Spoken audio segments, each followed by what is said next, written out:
we are the infrastructure team, and we analyze handmade fashion design and tailoring services. I'm Emma Scala. I'm Arden Williamson. I'm Esmeralda Velasquez. And I'm McKenna Sullivan. So first off, I'm going to tell you a little bit about our business partner, Khadijah Muhammad. I want you to take a second and imagine that you're a 14-year-old girl. Now, in America, as a 14-year-old, you're typically going into your freshman year of high school. You're focused on school, sports, friends, except in Nigeria, imagine that you have to stop school at that age, and you're forced to go home and take care of your 31 siblings. Now, in America, that seems unimaginable, but for Khadijah Muhammad, that was her reality. Currently, she's a 23-year-old woman entrepreneur in Yelwa Tudu, Kagatama, Nigeria. And this is very uncommon in Nigeria because women are typically married young. And Khadijah lives in a very large polygamous family. And so she has 31 other siblings, which if you think about it, that's about the amount of people in the audience right now. She was motivated to start her own business to help her family because, as I said before, when she was just a young girl, she had to leave her school to go home and take care of her siblings because her mother passed away when she was 13, and her father didn't make enough money to provide for the whole family. And finally, she wants to be a role model to young girls in her community. Since the beginning, Khadijah has made it very clear that that is her main purpose, to show young girls that despite challenges and a challenging childhood, you can grow up and create a good life for yourself. So Khadijah was talking to us about her location, and she said that her location of her shop is in her hometown, and she said that she has lots of support and love in her community there, which is very important to her because a lot of people know her, and she just has a lot of support that can help her business come up. She said that her business would be from 8 a.m. to 6 p.m. Monday to Saturday, and like McKenna said, she has 31 siblings, which many of them have offered to help her with her company, work for her, and it's just all the support. It's going to help her business grow, and it's just going to help it flourish. So Khadijah is targeting a specific group of customers, so she wants to cater towards women. So adult women, young women, and teens. And she wants to create a space that is welcoming to all women because most tailoring businesses in Nigeria are run by men. Khadijah has 4 main problems. One of them was inconsistent electricity. She wakes up every day not knowing whether her store is going to have light, whether she's going to be able to have electricity for her sewing machines to work. She wakes up not knowing if she's even going to be able to provide for her family.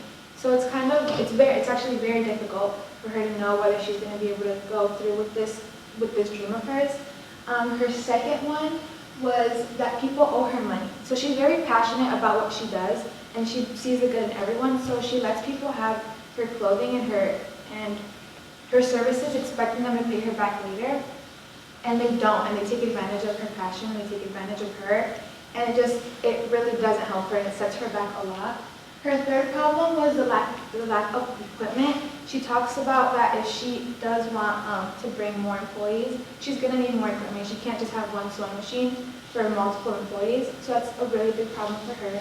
And her last problem was lacks financial organization and literacy. Umar was talking to us about one of the biggest reasons that Nigerian companies fail is because the money that comes in, they immediately spend it, and they don't have a very good balance of their income. And we want Khadijah to have that advantage against other companies in her community. We want her to be ahead of them, and we want her to just be able to keep track of what she's spending and what she's earning. So with those problems, we worked really hard with Khadijah to find some good, solid solutions. So number one would be new technology to combat the fact that she has a lot of technology that's not updated. So we talked about a financial planner, which we'll discuss a lot coming up in the presentation, just to make sure that she could keep track of what people were buying and how much she was making, how much was going out. We also talked about a generator to combat the electricity inconsistency. And we looked at some renewable options like the judges were talking about, but found that this was much more affordable and also just easy and simple for Khadijah to use. Also, we bought some clothing racks to display her clothes just to make the overall aesthetic of the store a lot nicer, and a few sewing machines to increase her productivity and allow more people to work at the same time. So to solve the debt solution, we came up with an upfront deposit, and knowing that Nigeria in this specific area is not very wealthy, we came up with a deposit up front to be a quarter of the payment to make sure that people could still pay that without stress, but also to ensure that she could build some reliable customers that will eventually pay, hopefully, the full price. And then here's our finance book that I was talking about. So we separated personal and business to make it very simple, very easy, and knowing that finance does not just come to you, it's not an easy concept. We ensure that LI will help out with financial support and teach her the critical lessons for setting up a book like this. And then one of our huge ideas is the mentor program, because as we talked to Khadijah, the first thing she told us was that she wanted to give back to her community. She wanted to help and uplift her community, specifically women, because as we've mentioned, it's predominantly men in the business area.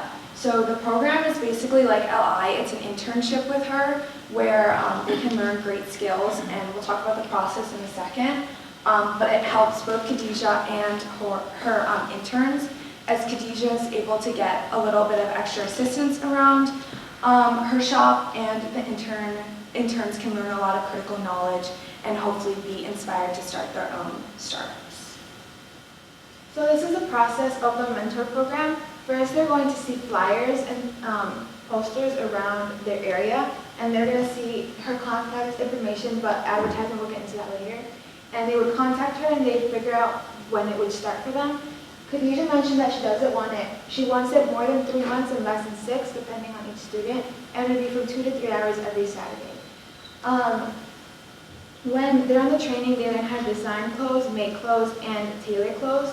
But I think that the best part of this is they're not only learning how to deal with clothes, they're learning how to run a business. They're learning a lot about Khadijah and what it takes and everything that goes into it, and if they ever want to do it themselves, they already have such knowledge compared to these other kids who didn't do this program. She empowers girls, she gives them good life skills, and she just gives them good lessons, and it's a win-win for both sides.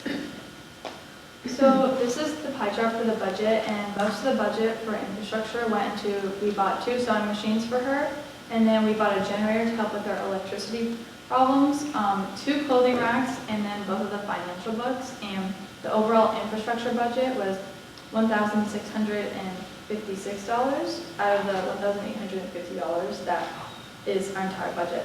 And basically the budget, this is the overall budget. The first thing was a generator, which is $397, and well, she needs electricity because she needs to go to work. The second thing is all the different equipment, sewing machines, the clothing racks, which is $1,259. And the third thing was advertising, which they will get into later what it consists of, but it's $181. And in total, we came up with our $1,850 budget. We ended up spending $1,837.21 with $12.50 left over. And the budget ended up being really successful because we were able to buy everything and make it for everything that Khadijah wanted, so her business can grow and flourish. And one of her goals is to be able to buy a house because she still lives with her family, and this will help her business grow and flourish to the fullest extent that it can. And we just wanted to say thank you so much to the judges for taking the time to come here today and listen to this. So thank you.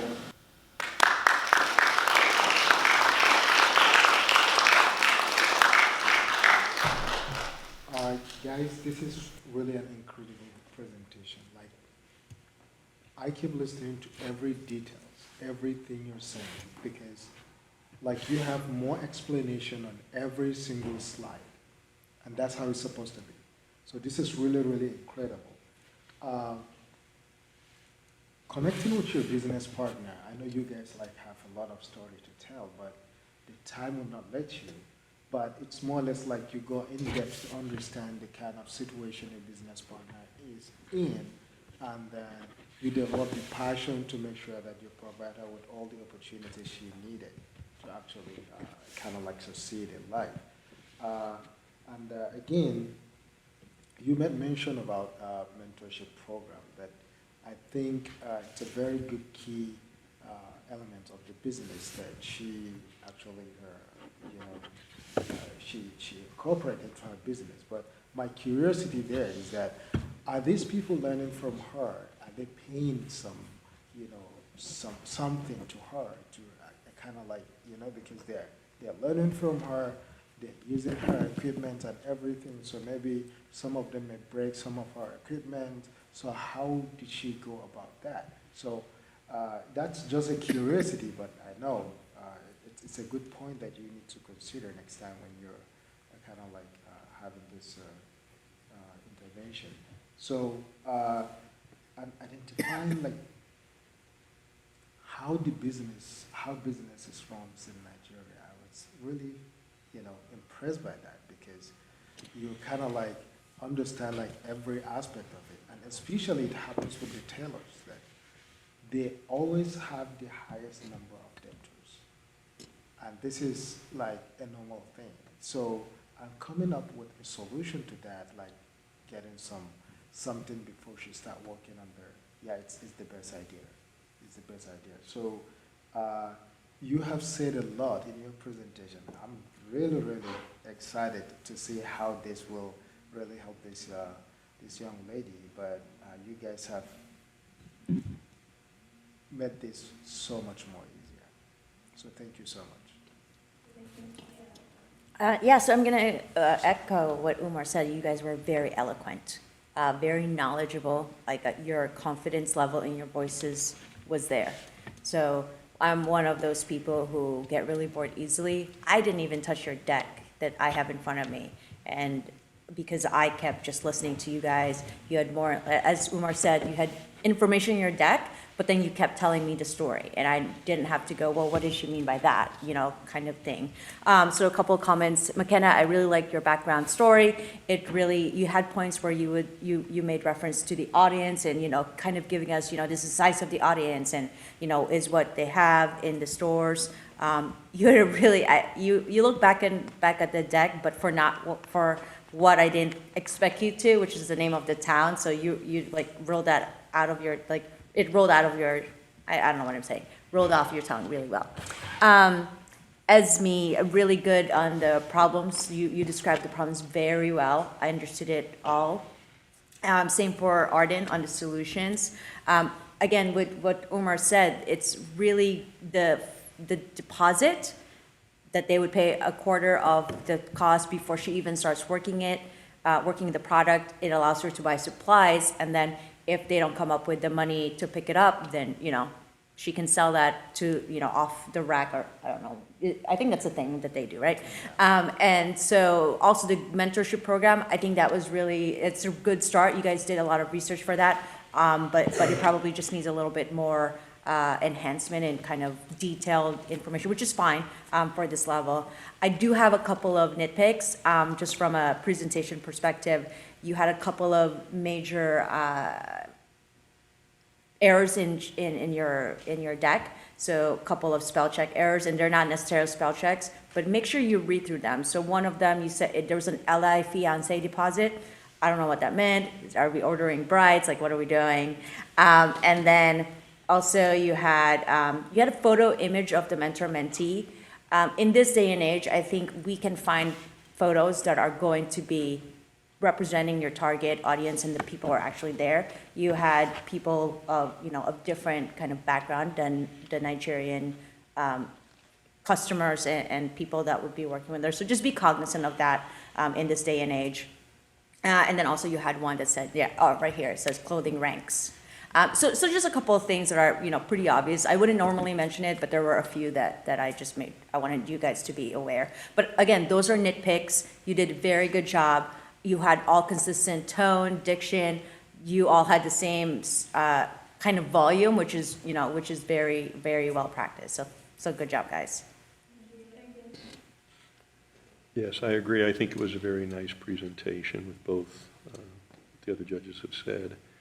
And, y'all had everything memorized. Yeah. Which is very good. No cards. That allowed you to have your hands free, so you could gesture, but you had your hands like this because you're all nervous, I guess, right? Like, you look at every one of you right now. If you don't know, if you didn't know what you looked like, you looked what you saw when you looked at them, okay? That's what you all were like when you spoke. I think at one point somebody may have unfolded their hands and maybe you, I don't remember, pointed at the chart or something. I think you did the same thing maybe, but briefly. Just do it more often. If you just hold your hands, whatever you say is going to be the right thing. You don't even need to think about what your hands are doing, okay? It just happens. Let's see here. What I really liked was as everybody commented about, the business solutions. I like the part, Arden, right? I like the part where you had separated the business and the personal things. Some of the groups have talked about it, but you actually showed it. I think that's very important because I think we commented earlier about in Nigeria, it's one of these hard things where, they make the money and then on the way home they, buy food for a whole bunch of people because it was a good day instead of thinking about, what do I need to keep in the business and what do I do from a personal end. Another thing is, as I said with the other group, if you say something or something, right? Y'all at one point did that. Some did it more than others. Some did it hardly at all. But just think about that. If you're a consultant and you want to sound like an expert, if you sit there and you say, the number is 1,231 or 1,231. You see the difference? It's, I'm sorry, I didn't mean to pick on you, but I could have done it with everybody else. You did one of the least, I think. What really makes me happy is that you've all done a great job today, and it's because of the hard work you put on it in the past week. But in the future, you're going to learn to take these skills and go forward and apply them in your life.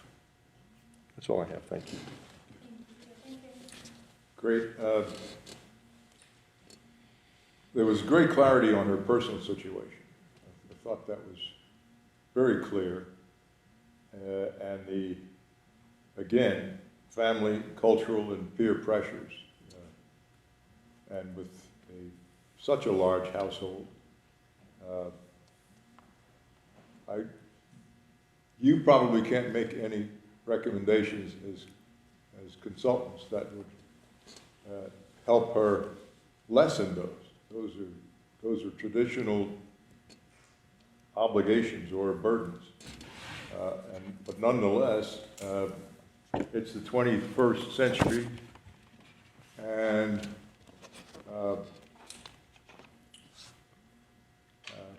I'm going to cross a line here. That will have to change for Nigeria and other parts of Africa to accelerate economic progress. But that's not our focus today. The second, is this client really able to manage an internship program for teenagers? Again, that's her vision. She wants to do that. But she herself needs ongoing training and technical assistance just in the business, as all small entrepreneurs do all over the world. So how realistic is that? And is that taking on I will say, unnecessary responsibility? I understand she wants to help others, and her community. But in my mind, there's a question, is that the way to go? And fourth is an issue that I guess comes up with almost every presentation. That's the generator versus solar question. At least bringing the clean, affordable, unlimited energy option to her attention would be a good thing to do, even though it might not be possible in the short run. But she should start thinking about moving in that direction as soon as the technology and the price becomes realistic for her. Good job.